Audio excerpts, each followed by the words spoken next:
বিমান দুর্ঘটনার ইতিহাসে অন্যতম ভয়াবহতার সাক্ষী হলো ভারত। আহমেদাবাদে এয়ার ইন্ডিয়ার লন্ডনগামী একটি ফ্লাইট বিধ্বস্ত হয়ে 241 আরোহীর মৃত্যু হয়েছে। জীবিত উদ্ধার করা হয়েছে একজনকে। এছাড়া মেডিকেল শিক্ষার্থীদের যে হোস্টেলে উড়োজাহাজটি আছড়ে পড়ে সেখান থেকে উদ্ধার হয়েছে আরও 5টি মৃতদেহ। বিপদ টের পেয়ে এয়ার ট্রাফিক কন্ট্রোলে যোগাযোগ করেছিলেন পাইলট, কিন্তু কোনো সুযোগ দেয়নি নিয়তি।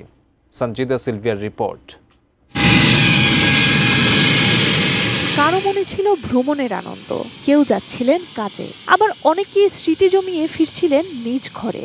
কিন্তু বৃহস্পতিবার দুপুরে লন্ডনগামী ফ্লাইট AI-171 বিধ্বস্ত হয়ে সব স্বপ্ন, সব আনন্দ বিষাদে পরিণত করে তুলল, এলোমেলো করে দিল অনেকগুলো পরিবারকে। অ্যান্টিব্যাকটেরিয়াল অ্যাডিটিভ যুক্ত সেরা ওয়াটার ট্যাঙ্ক বিশুদ্ধ পানিতে ব্যাকটেরিয়া জন্মাতে দেয় না।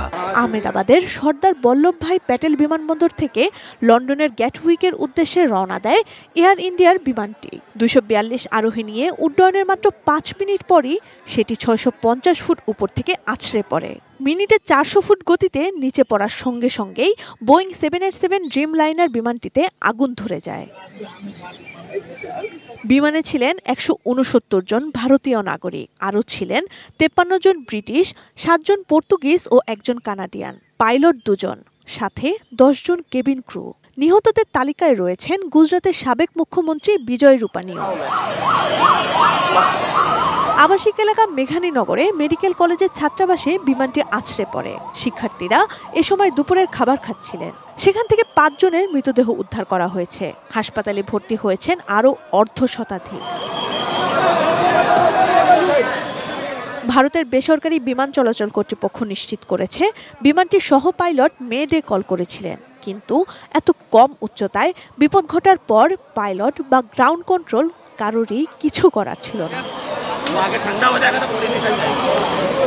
ভয়াবহ এই দুর্ঘটনায় অলৌকিকভাবে এক যাত্রী বেঁচে গেছেন। 11A আসনের ওই ভাগ্যবান যাত্রীর নাম বিশ্বকুমার রমেশ।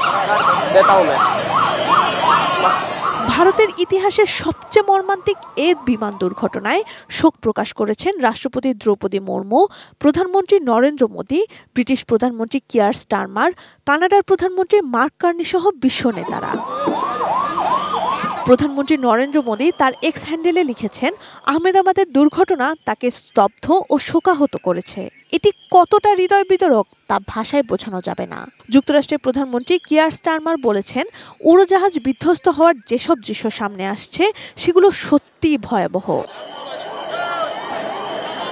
পৃথিবীর নিরাপত্তম বিমান দাবি করে প্রায় 18 বছর আগে 787 ড্রিমলাইনার বাজারে এনেছিল বোয়িং।